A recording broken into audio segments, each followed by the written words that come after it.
Bien, si vous voulez, mesdames, messieurs, récapitulons. Nous avons précédemment examiné les rites qui se déroulaient autour de l'ossuaire, parfois même autour du caveau, du coffre tombal, quand étaient dispersés d'autres restes alimentaires et des céramiques au moment de la déposition des ossements et d'offrandes supplémentaires. Dans le caveau, le coffre lui-même ou dans la fosse tenant lieu de tombe, divers vases prenaient place, des vases à aliments solides, des vases à boire. Ces derniers semblent avoir été plus fréquents parmi les dépositions secondaires. On les plaçait parfois de telle manière qu'ils donnent l'impression de s'être vidés. Enfin, la fouille soignée des tombes a pu démontrer que plusieurs niveaux de déposition de vases étaient faits. Les vases étaient placés sur des étagères sans que nous puissions déterminer si ces rites étaient effectués en une seule fois ou bien pendant les jours précédant le sacrifice du 9e jour, si tant est que ce délai était partout équivalent à 9 jours. Nous avons ensuite vérifié si les interprétations des rites observés lors de la crémation correspondaient à ce que les fouilles révélaient lors des rites d'inhumation simples. Nous avons vu que des inhumations n'étaient pas toujours accompagnées de dépositions de mobilier et que cela pouvait varier dans le temps, dans l'espace et même dans la même nécropole. Toutefois, lorsqu'il y a du matériel funéraire, on découvre qu'il correspond aux dépositions primaires des tombes à crémation, celles qui étaient déposées sur le bûcher pour la raison évidente que l'étape du rite primaire, la crémation, je l'ai dit, correspond dans ces funérailles à l'inhumation du corps.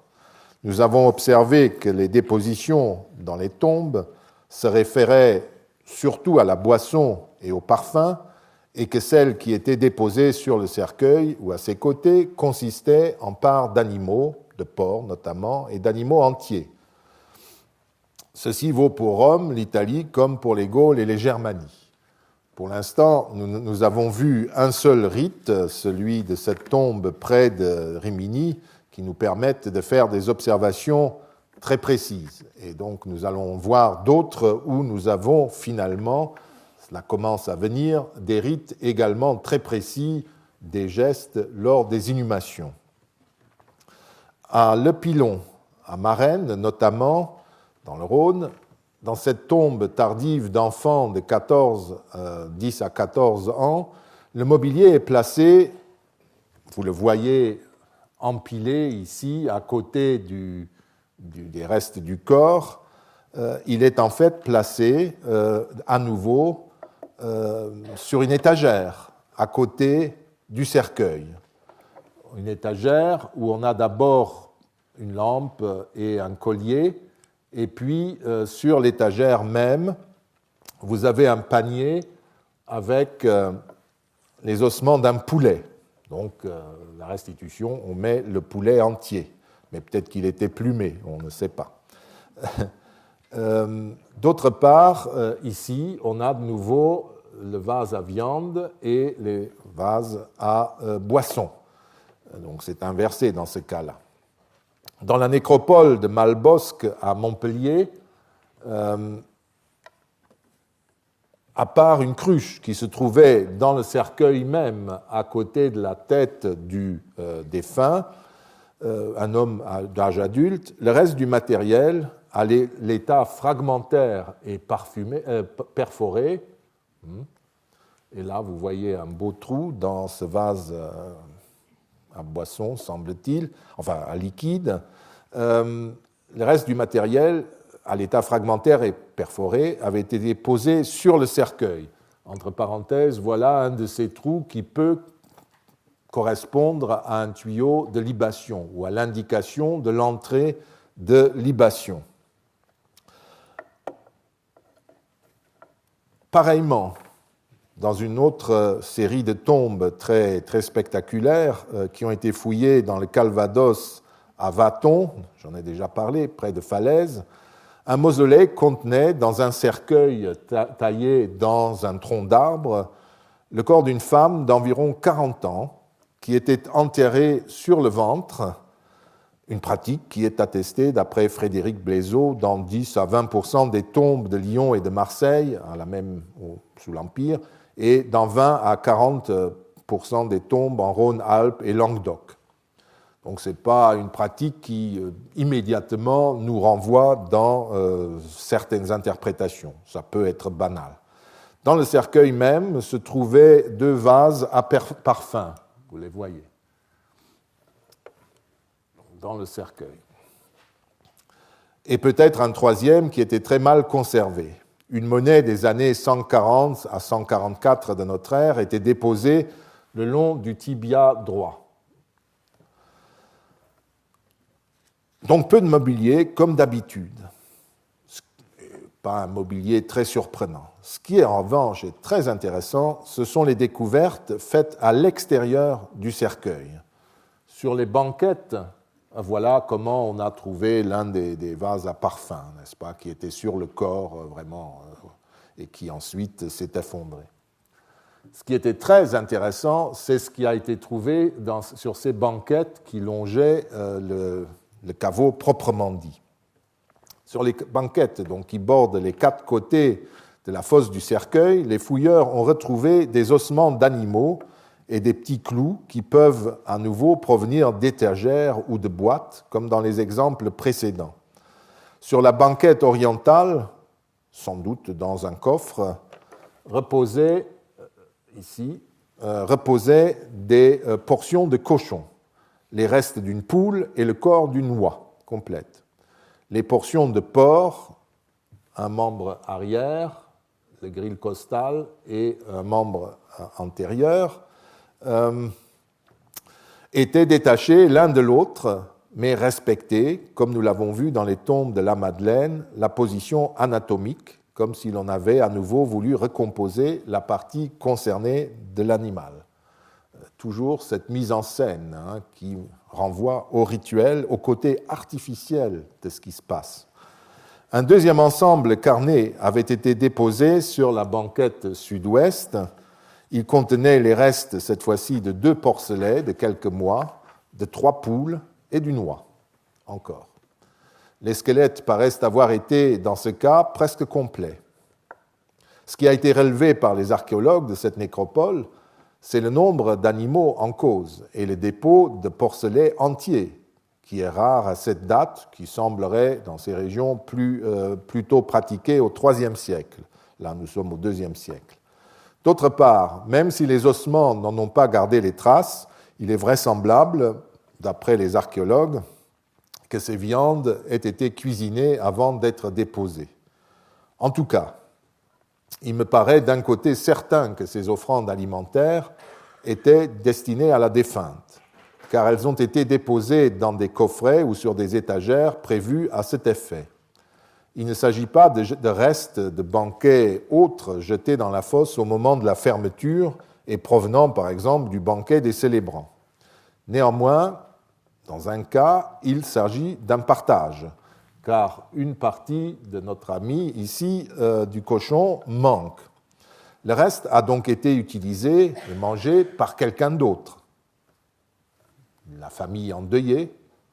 Est-ce qu'il y avait un partage avec une divinité? Mais là, nous sommes en Normandie. Je ne sais pas du tout s'ils faisaient les mêmes rites qu'à Rome. Mais le problème, on voit qu'il y avait un partage au moment des funérailles. Les porcelets, les volailles, en revanche, qui se trouvent aussi d'un autre côté de la tombe, sont séparés de ce qui se trouve là, eh bien, n'ont pas été partagés, ils ont été donnés entièrement à la défunte. Les données ne permettent pas de distinguer 2 temps dans ces dépositions qui correspondraient à Rome au sacrifice de la truie praesentanea et au rite du 9e jour. On pourrait avoir deux moments différents de déposition de ces viandes. Nous ne pouvons pas le faire, l'archéologie ne nous le permet pas pour l'instant.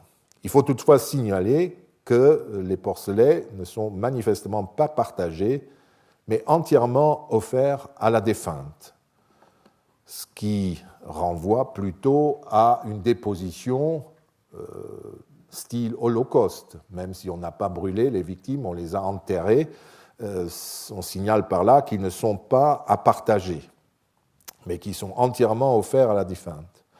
Comme nous ignorons les règles sacrificielles du partage des oies et des poulets, nous ne pouvons pas les utiliser comme argument dans cette discussion. Est-ce qu'ils s'ajoutent simplement à chaque fois pour compléter le banquet? Nous ne savons.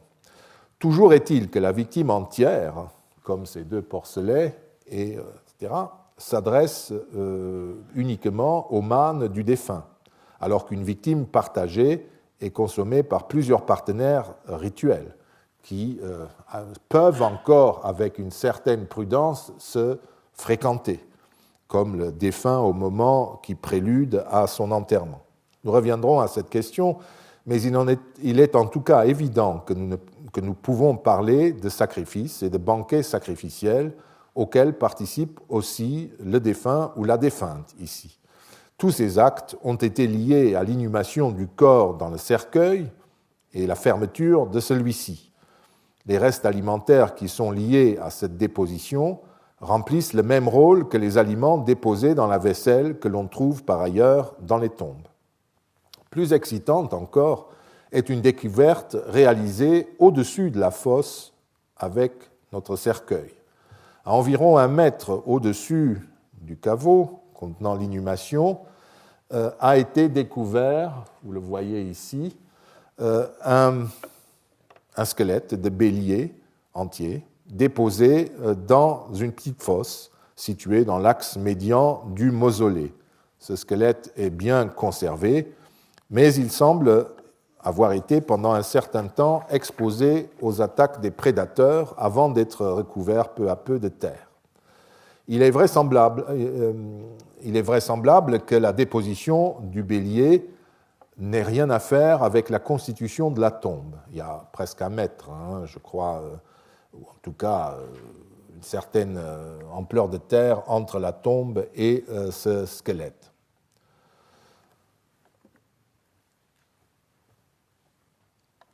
D'après les sources littéraires, nous pouvons proposer un cadre pour cette déposition. 2 choses. Il pourrait s'agir d'un rite lié à la fermeture ou à la constitution définitive de la tombe, telle qu'elle pouvait également avoir lieu lors du sacrifice du 9e jour. Mais je pense qu'il faut rejeter cette interprétation, car l'animal est déposé entier, est déposé à une certaine hauteur au-dessus du remplissage de la tombe, et je ne pense pas qu'il puisse y avoir un rite de ce type au moment où on ferme la tombe. Enfin, c'est une impression, peut-être que j'ai tort, mais cela me semble inexact. L'animal est de nouveau déposé en entier, ce qui correspondrait au rite de l'Holocauste, c'est-à-dire on cède entièrement un animal au dieu Man d'une personne enterrée, soit qu'on le brûle entièrement ou qu'on l'enfouisse dans la terre. Mais il semble, et c'est une donnée supplémentaire qu'il faut ajouter, d'après les archéologues qui ont fouillé cette structure, que la déposition ait été faite après l'effondrement du plafond de la chambre funéraire, sans être affecté par lui. Il ne s'est pas effondré avec le plafond de la chambre funéraire. Les fouilleurs se demandent donc s'il ne peut pas s'agir d'un acte de nécromancie. Quelqu'un aurait essayé d'entrer en relation avec la défunte, avec des rites que la morale réprouvait. À titre personnel, je me demande s'il ne s'agit pas plutôt d'un rite lié à la refermeture de la tombe, au réaménagement de la tombe. Nous verrons dans la suite pourquoi je propose cette idée. C'est-à-dire au moment où tout s'effondre ici, on répare la tombe, puisqu'il y a toujours une occupation près de cette villa jusqu'à l'époque mérovingienne, et on restaure, et j'ai l'impression qu'au moment de la refermeture de tout cela, on offre quelque chose au dieu Man de la défunte qui est là, et on lui offre un bélier qui, d'après les sources romaines, intervient également dans les rites funéraires. Vous vous rappellerez sans doute qu'on en a parlé.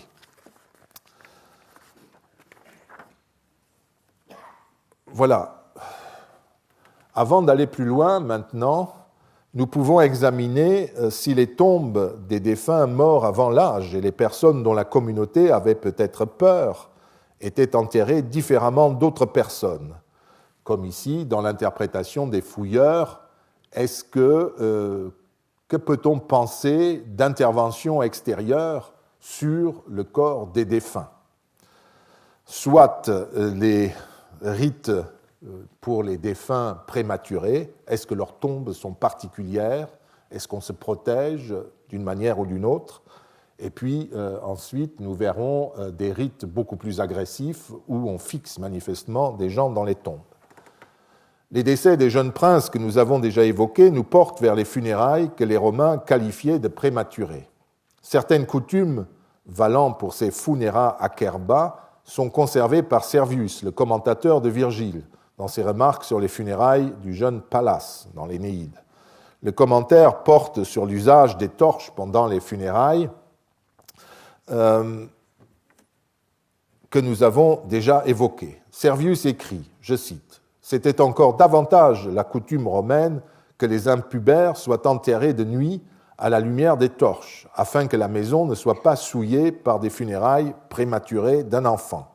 Cela arrivait avant tout pour les fils de ceux qui géraient une magistrature. » Et après avoir parlé des funérailles de Pallas dans l'Énéide et évoqué une théorie sur l'utilisation des torches, il continue « Varron et Verrius Flaccus disent « Si un fils de famille est mort à l'extérieur de la ville, les affranchis et les amis vont à la rencontre de ceux qui le ramènent et l'introduisent dans la ville de nuit à la lumière des cierges et des torches. Personne n'est invité à ces funérailles. » On constate donc que les Romains procédaient à des mises en scène particulières pour souligner la gravité du deuil. Vous vous rappelez aussi que dans les règlements de pompe funèbre que nous avons lus, l'ordre des funérailles est perturbé également par la déclaration d'un décès prématuré.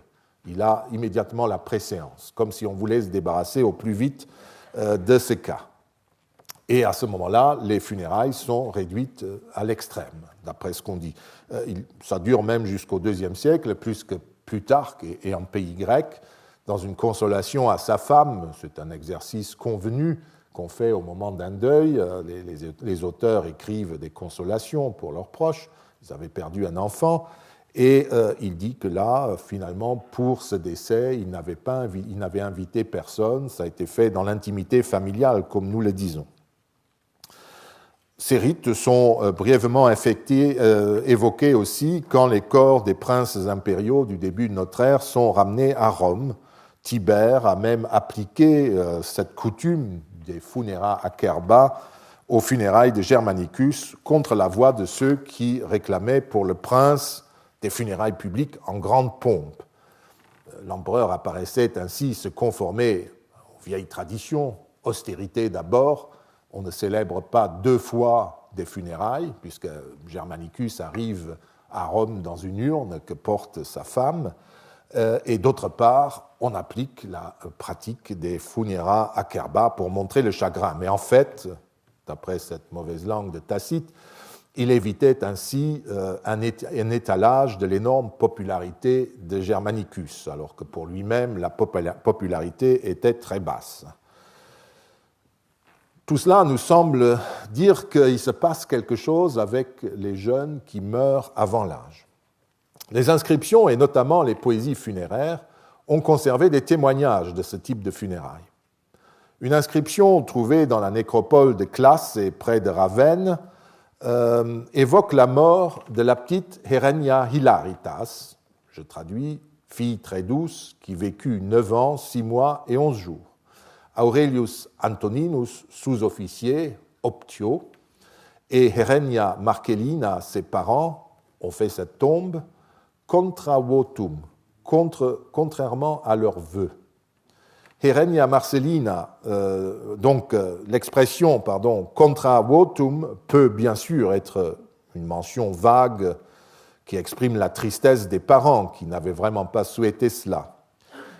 Et ça peut donc être une formule commune, comme par exemple dans le petit poème qui figure sur l'inscription de Fortunata, trouvée sur la Via Ostiensis, en face de la basilique Saint-Paul à Rome. Fortunata s'adresse au passant et lui dit, entre autres, c'est ce que j'ai souligné, « Et toi, rappelle-toi que tu es né mortel, car personne n'a pu dépasser la destinée par ses vœux. Tu mortalem te metnatum esse memento nam nulli liquid votis excedere fata. » Mais comme ces vers le signalent, il n'est pas question, à mon avis, que ce soit une simple formule convenue, que ces vœux soient de simples aspirations. On attendait mieux, on souhaitait mieux. Non, je crois que c'est plus précis. Ce dont il est question, ce sont bien les vœux formulés devant les dieux pour la longue vie d'une fille ou d'un proche. Nous en avons beaucoup d'exemples. Mais ces vœux ne valent rien contre les fata, les destins, les destinées tissées par les parques. C'est cela que dit la petite Fortunata. Par conséquent, Antoninus et Marcellina se plaignent discrètement de l'inanité du vœu qu'ils avaient vraisemblablement formulé à un moment donné pour que Herenia Hilaritas atteigne, par exemple, l'âge du mariage, 13 ans environ, ce qui correspondait à l'âge de la majorité, ou alors à 6 ans, etc. Mais elle avait déjà dépassé ce cap. Les expressions de tristesse devant la mort précoce, donc, peuvent prendre une sorte presque d'accusation à l'égard des dieux. Ce qui se fait à Rome, le même Germanicus, quand il était tombé malade et que la nouvelle arrivait à Rome, a suscité un mouvement de foule. Les gens se sont précipités dans les temples pour faire des vœux pour sa guérison, et quand les vœux n'ont pas été entendus par les dieux, que le brave Germanicus est mort quand même, les temples ont été lapidés. Il y a eu une lapidation des dieux, si vous voulez, tellement la foule était furieuse contre eux parce qu'ils n'ont fait cela contra votum. Il se peut que dans ces textes, on exprime discrètement ce genre de choses. Parfois, on exprime aussi de façon explicite ce deuil précoce. Et nous avons notamment la chance d'avoir eu récemment une nécropole dont je vous ai déjà parlé plusieurs fois, qui est dans les environs de Ferrare et de Vogenza. Vogenza, qui est un site célèbre pour les archéologues de la mort, puisque c'est la première nécropole, une des premières nécropoles fouillées dans son ensemble qui ait été publiée, une nécropole du début de l'Empire. Et justement, à côté, on a Gambulaga, qui est donc une petite nécropole où une partie comprenait les tombes des Fadieni, une famille. Donc, vous voyez, c'est une nécropole qui longeait vraisemblablement une route, et c'est ce secteur-ci qui nous intéresse, c'est l'ensemble funéraire des Fadieni, une famille, Fadieni. Dans les inscriptions funéraires qui marquaient les tombes de cette famille, celle-ci est connue sur 4 générations. Le premier qui est connu, Gaius Fadienus, vivait entre les années 20 avant et 30 après notre ère. Le dernier, Lucius Fadienus Actor, entre 40 et même au-delà, à la fin du 60 et 80, et peut-être plutôt 70 à 100, d'après les appréciations qu'on peut faire. Peu importe. Dans cette famille, 3 garçons au moins, moururent jeunes. Il y a d'abord Vegetus à 21 ans, Valens à 23 ans et Actor à 17 ans. Cette mortalité élevée révèle, si c'est nécessaire, quelle était la situation démographique, même dans une famille aisée, relativement aisée. Il faut ajouter que cette mortalité ne concerne que des enfants qui avaient déjà atteint l'âge de la puberté. Les enfants plus jeunes étaient peut-être ensevelis dans un autre secteur de la nécropole. Il y en avait certainement beaucoup plus, mais ils n'apparaissent pas. Les inscriptions des 3 jeunes gens morts jeunes sont pourvues d'une allusion à cette mort prématurée grâce à de petits poèmes. Pour Valens, le poème, dont la fin est mutilée, évoque la cruauté des ombres qui avaient ravi le jeune homme, selon un thème également présent dans d'autres poésies funéraires, de même que la formule « flebilis hora », l'heure suscitant des pleurs. Cette expression « flebilis hora » est devenue célèbre, on la trouve aussi dans 2 autres poèmes funéraires de Rome, Et puis, dans l'Antiquité tardive, elle a eu une certaine célébrité pendant le Moyen-Âge parce que le philosophe Boès l'a utilisé et Bède le Vénérable aussi, et ainsi les clercs se la sont transmises. On ne sait pas, bien entendu, d'où elle vient. Le poème de Vegetius est plus banal et il attire l'attention simplement sur le devoir accompli par le père pour le fils et non le contraire. Il faut signaler que la proximité dans le temps des deux décès et l'appartenance à une même famille ont conditionné aussi la forme de la stèle funéraire. Elle est identique jusque dans la disposition de l'âge du défunt des deux côtés du portrait. L'emplacement du poème funéraire des deux côtés de la niche avec le portrait du défunt et même le décor du fronton avec les deux lions et sans doute un atys ou quelque chose au-dessus. Les deux poèmes, vous l'avez vu, invoquent la mors immatura, la mort précoce, non qui n'est pas mûre, qui est prématurée.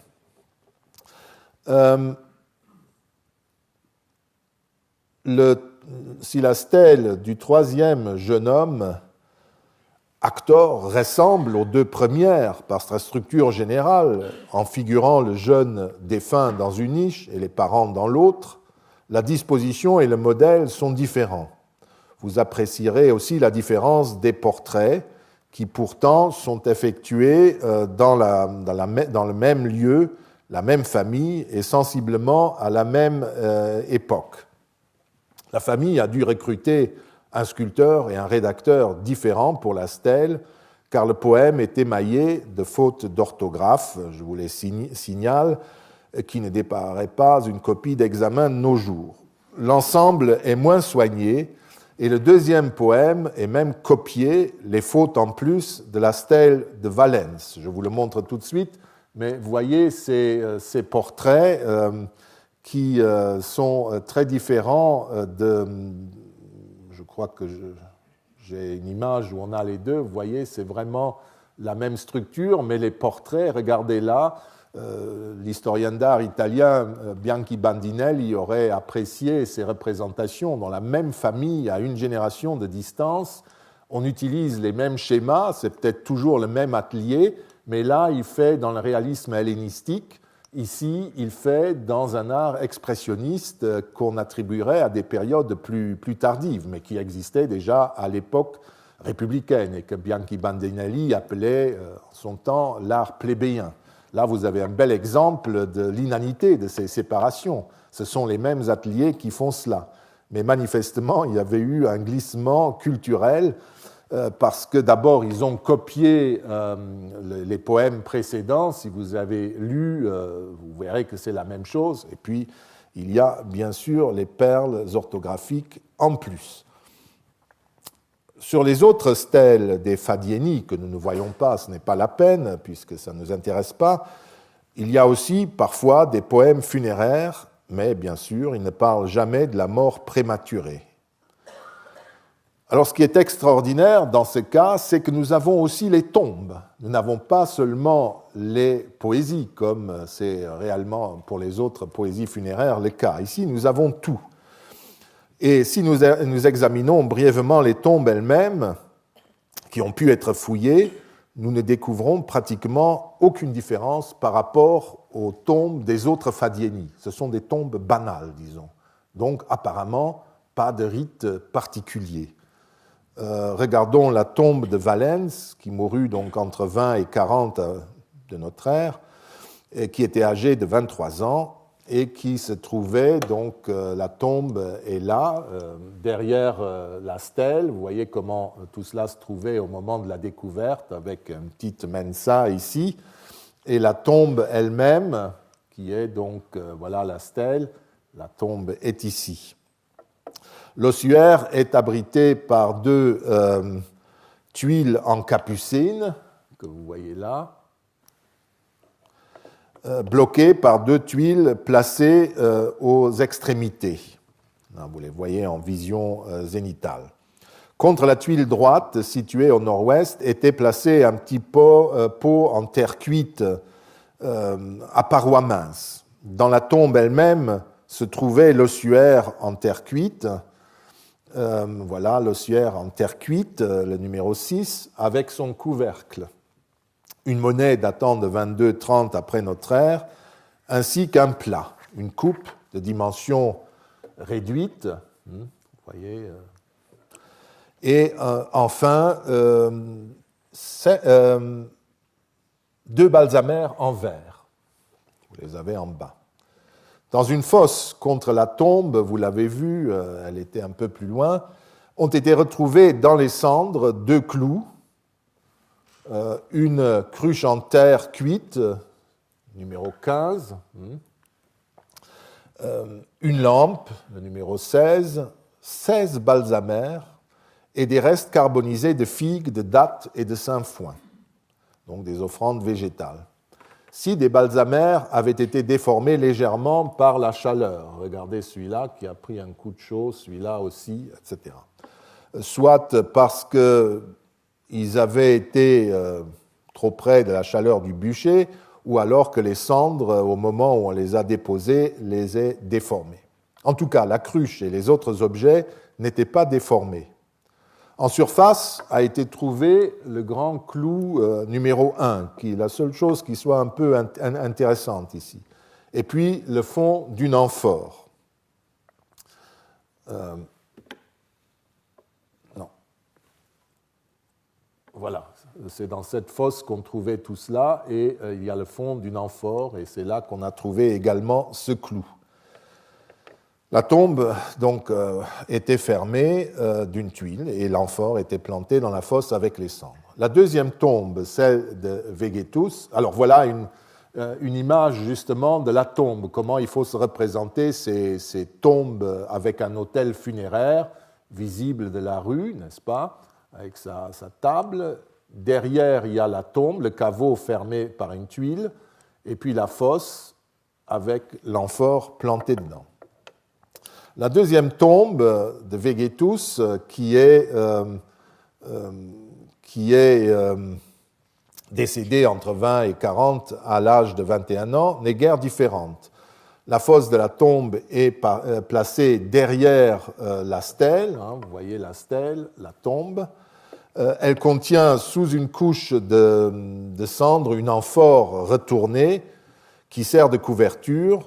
Et, sous l'amphore, une urne avec les ossements du défunt. Dans l'urne ont été trouvés, c'était l'image que je vous ai déjà montrée, 3 balsamères en verre et une monnaie non identifiée qui a subi le feu. Voilà tout le matériel. La bouteille en verre, numéro 18, était déposée contre l'amphore au fond de la fosse. Et dans la couche de remplissage de la fosse ont été retrouvées une monnaie en bronze de Claude datant entre 50 et 54, l'anse d'un vase en bronze qui se trouve par là, une plaquette de plomb numéro 9 qui est là, des clous, vous les avez en partie là, toujours des clous dont certains sont tordus, un peu tordus. La partie supérieure d'une cruche, c'est le 17, qui est là, et je vous fais de nouveau remarquer que la partie inférieure manque. Une petite bouteille de verre, une perle de collier en pâte de verre, donc il y avait aussi un collier, des fruits carbonisés, des figues, des dattes, des raisins, ainsi que 25 balsamères, plus quelques fragments, dont certains étaient cassés, d'autres déformés à nouveau par la chaleur. Le nombre des balsamères est important et pourrait être lié à la mort prématurée du jeune homme. C'est nettement plus important que ce qu'on peut trouver dans les autres tombes. Mais les autres tombes dans cette même nécropole des Fadieni attestent la même coutume, que le décès soit prématuré ou non. Donc, à nouveau, nous débouchons dans une impasse. Enfin, la troisième tombe, celle d'Actor, qui était située là, mort à 18 ans entre 60 et 90-100, est insérée entre les tombes 8 et 10. Comme la première des tombes examinées, elle est formée par des tuiles en... Là, vous l'avez, la stèle, n'est-ce pas? Et puis, de nouveau, les deux fosses. Il y a les tuiles en capucine pour la tombe proprement dit, et puis une fosse. Sous cette couverture se trouvaient deux urnes, cette fois-ci deux urnes cinéraires en verre avec leur couvercle, numéro 11 à 14. 6 monnaies de bronze datant de 73 à 81, 2. Un encrier en terre cuite, c'est le numéro 10. 2 balsamères, 15-16, et une tessère en os, le numéro 17. On ne sait que faire. L'encrier fait clairement allusion aux leçons que recevait le jeune homme. C'est un indice de sa culture et de sa situation sociale. Et vous vous rappelez, dans certains poèmes funéraires de jeunes gens, on faisait l'éloge de ce qu'on pouvait faire à cet âge-là, c'est-à-dire leur statut de bon écolier qui lisait les bons auteurs, qui les avait lus et qui connaissait beaucoup de choses. Et souvent, les petits poèmes funéraires citaient une profusion d'auteurs classiques. À l'extérieur de la tombe, dans la fosse qui est à côté, furent retrouvées une boucle d'oreille en bronze, un plat en céramique, une coupe de paroi mince, une lampe, 2 balsamères supplémentaires. Apparemment, ce qui est intéressant ici, c'est que les ossements du jeune homme ont été déposés dans 2 ossuaires. Le balsamère numéro 1 a été découvert dans le remplissage de la fosse et témoigne sans doute de cette phase du rite.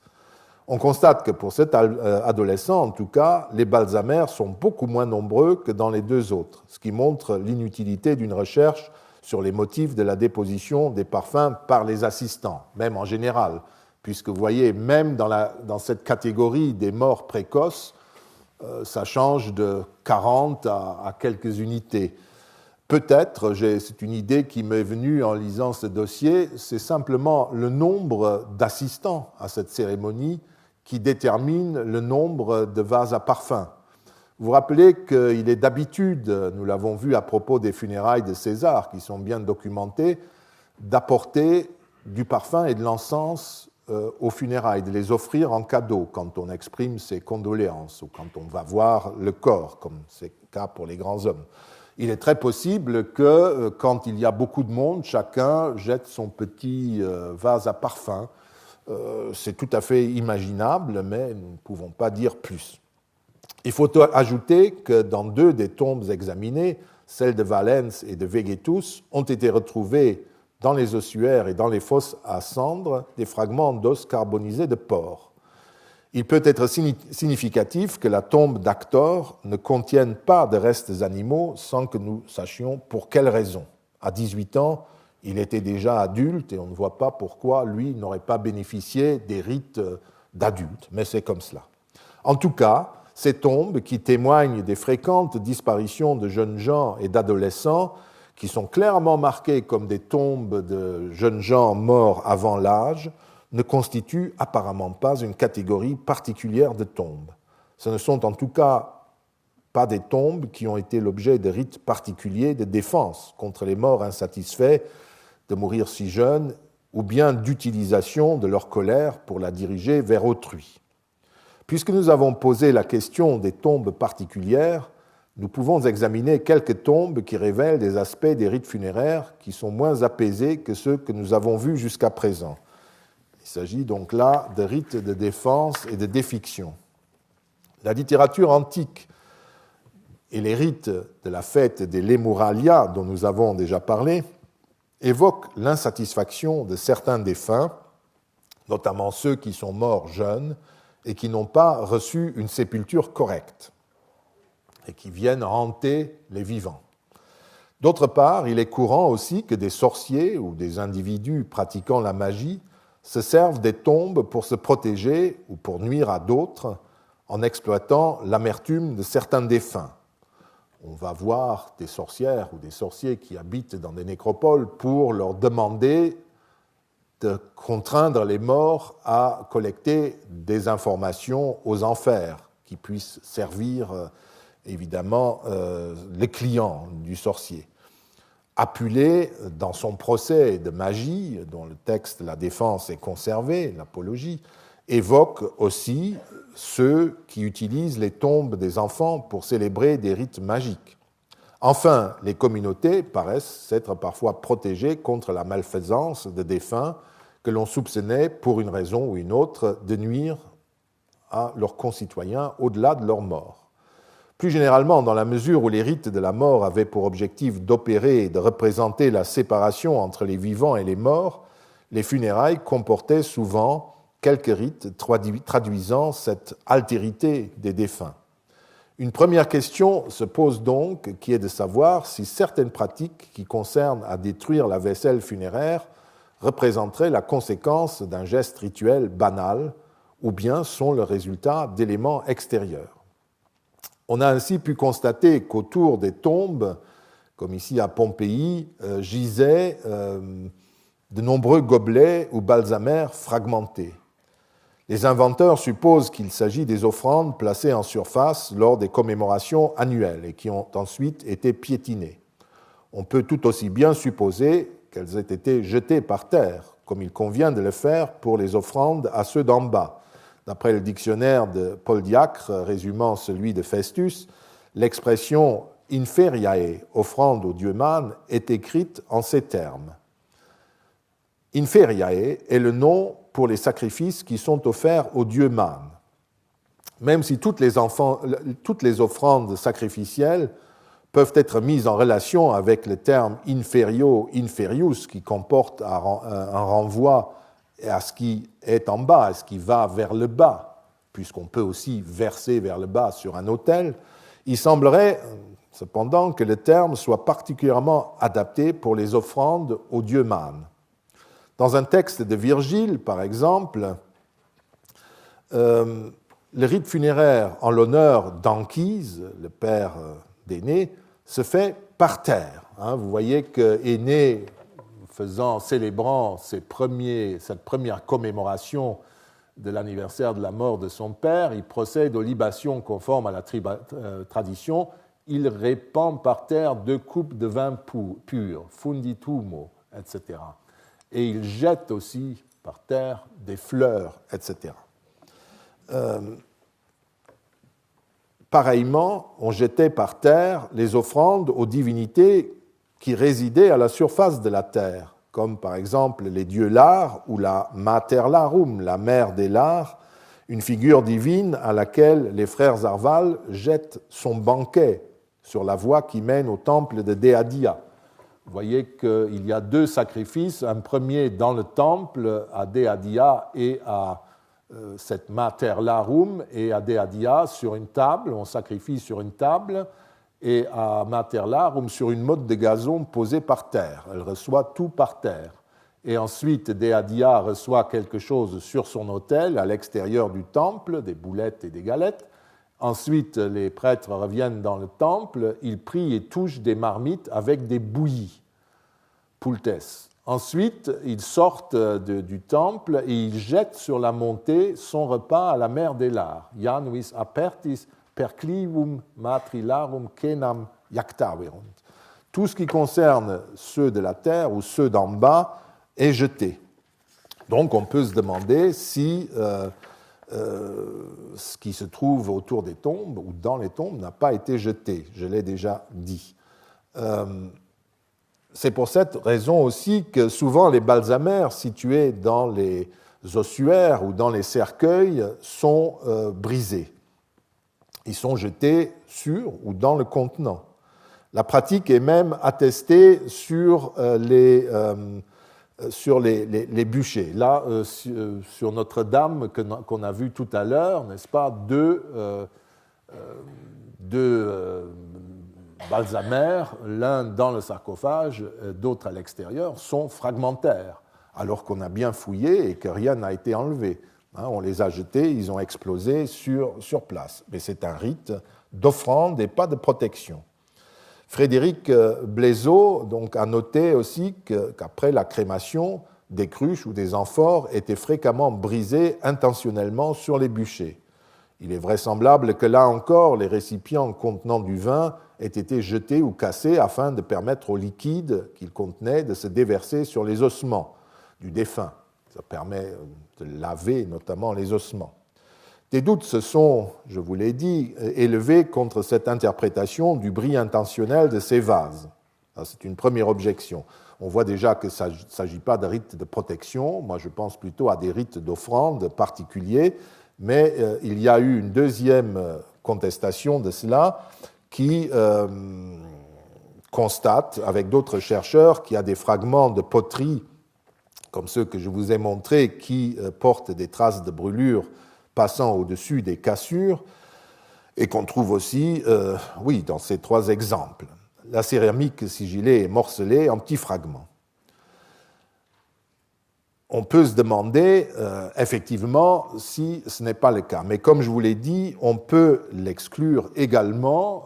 C'est un argument intéressant. Il y a certainement des plats et des coupes et des amphores qui explosaient au feu, mais pas seulement, ce n'est pas un argument suffisant, puisque dans ces mêmes dépositions d'ossuaires avec ces débris de bûcher, nous trouvons des vases qui ne sont pas passés par le feu et qui ont été cassés eux aussi. Je vous l'ai dit dans la leçon précédente. On peut exclure ici tous les ossuaires sur lesquels ont été pratiqués des trous pour l'insertion d'un tube de libation, tels que nous les verrons plus loin. Mais il est peu probable que les inévitables explosions de vases dans le feu du bûcher expliquent tout.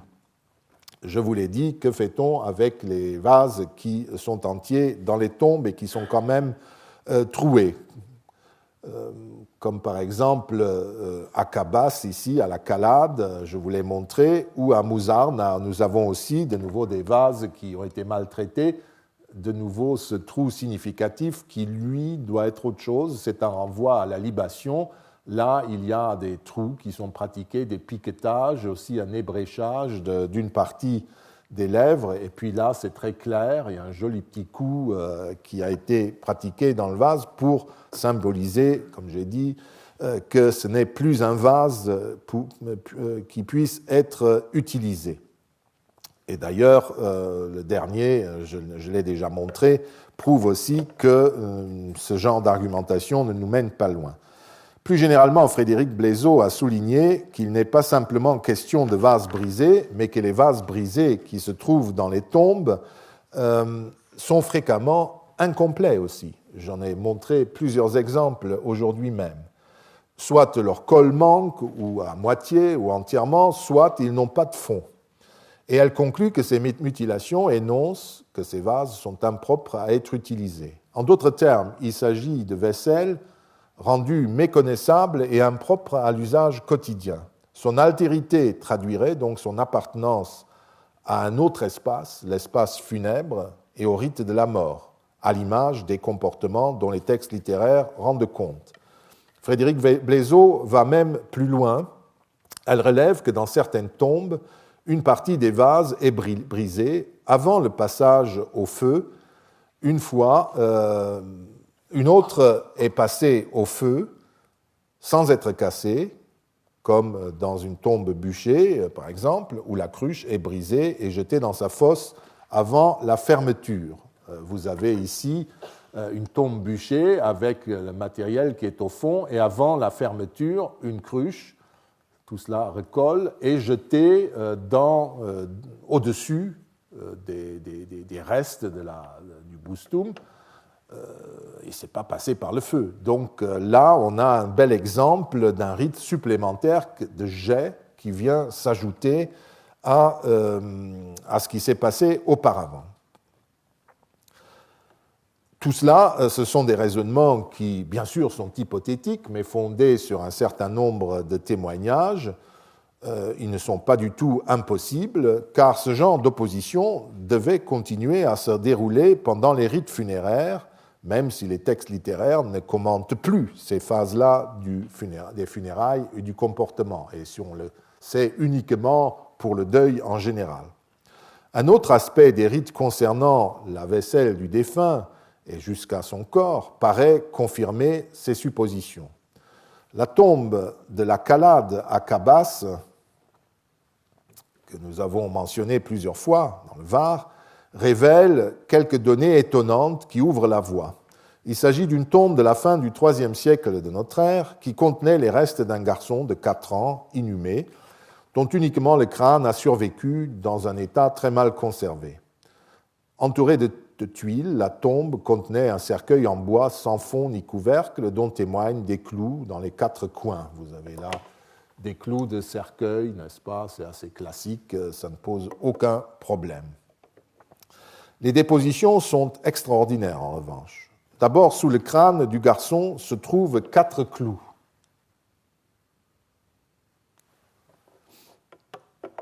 Un gobelet de verre cassé, 216, se trouve près de la bouche du garçon, gobelet en verre. À côté, une holpée, numéro 281, c'est celle-là, repose elle aussi sur 4 clous, dont certains sont recourbés. Au centre de la tombe, ici, on trouve 2 autres holpées. Celle que nous avons déjà vue, numéro 279, qui est celle qui a pris le coup, qu'on a vu plusieurs fois, qui était non seulement percée de part en part d'un énorme clou, c'est pour ça qu'elle a ce trou, mais reposée sur 3 autres clous fichés en terre. La deuxième couche 280, en revanche, est intacte, mais elle est couchée encore sur 4 clous. Enfin, dans l'angle 1, une lampe est posée sens dessus-dessous sur un clou et une grosse aiguille. Un autre clou a été placé sur elle, et enfin un 3e est planté dans la terre près de l'anse de la lampe. Tout ce dispositif est proprement extraordinaire. Georges Bérard, le fouilleur, a bien compris que ces pratiques n'étaient pas anodines. Il évoque l'hypothèse que certains vases, comme le gobelet en verre 276 et l'holpée 279, seraient tombés dans la tombe au moment des funérailles, ou que la cruche 279 aurait déjà été ébréchée. Mais il doit constater que les autres vases ont été l'objet de gestes délibérés. Donc il faut se demander plutôt si le gobelet n'a pas été jeté dans la tombe ou laissé tomber conformément au rite d'offrande dont je viens de parler. On peut aussi mentionner ici le rite observé par le père de famille lors des Lemuralia de mai. C'est une vieille fête de Rome, je vous le rappelle le contexte, où on a encore ce geste protecteur du jet, où on fait une offrande propitiatoire aux fantômes insatisfaits que sont les lémures et qui tourmentent les vivants. Le père de famille jette des fèves par terre au-dessus de son épaule en se retournant. Il manifeste ainsi la distance maximale qu'un sacrifiant peut exprimer à l'égard d'une divinité, des dieux mânes, si vous voulez. On notera aussi que le père de famille ne doit porter aucun anneau et que ses vêtements ne doivent pas comporter de nœuds.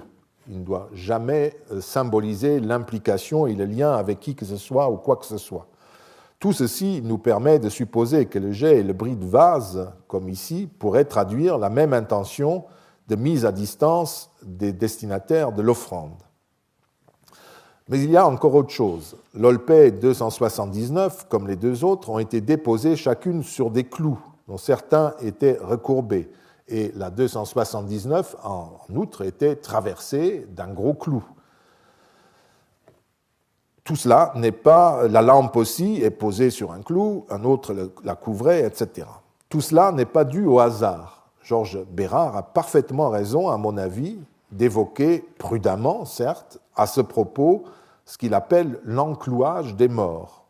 Il me paraît en effet que tous ces clous avaient effectivement, ils sont nombreux, et vous voyez qu'ils sont bien recourbés, ils avaient effectivement, sans doute, la fonction rituelle de fixer le défunt dans sa tombe.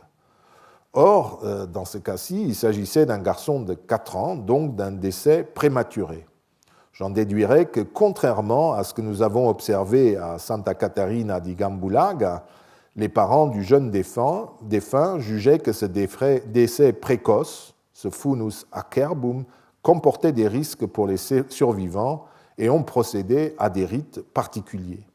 Rien n'indique que la tombe ait été rouverte par des personnes anxieuses et désireuses de se protéger.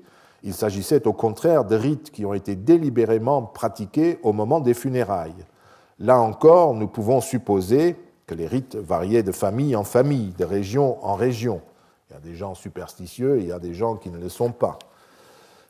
D'ailleurs, les pratiques descensives n'excluaient pas du tout le culte funéraire postérieur. En anticipant ce que nous verrons un peu plus loin, vous pouvez constater que la tombe de la Calade comporte un superbe conduit de libation formé par 2 imbriques, 2 couvre-joints de tuiles, et ceux qui enterraient le jeune défunt envisageaient sans aucune ambiguïté de célébrer chaque année son souvenir. Donc, eux, ils n'en avaient pas peur, mais ils le fixent dans la tombe. Nous avons la possibilité de confirmer ces hypothèses de Georges Bérard. D'abord, pour ce qui concerne la lampe retournée. C'est un rite très fréquent et qui doit signifier cela. Peut-être pas de fixer dans la tombe, mais de dire quelque chose sur l'espace funéraire. Nous en avons nous-mêmes trouvé dans la nécropole de Classe près de Ravenne, en surface d'une tombe à crémation, 2 lampes, l'une posée normalement, l'autre sens dessus-dessous. Et vous voyez, il y a un pot d'offrande cassé à côté. On est tout à fait dans le contexte des rites en surface des tombes. À Puput, à Hammamet, j'étais la semaine dernière dans une thèse et j'ai vu une photo qui ressemble, on dirait, une copie de celle-là. Ce sont des rites qui sont répandus. En tout cas, donc on montre la non-lumière, en quelque sorte, ou la lumière qui n'est plus celle de ce monde, au moment où on communique avec le défunt.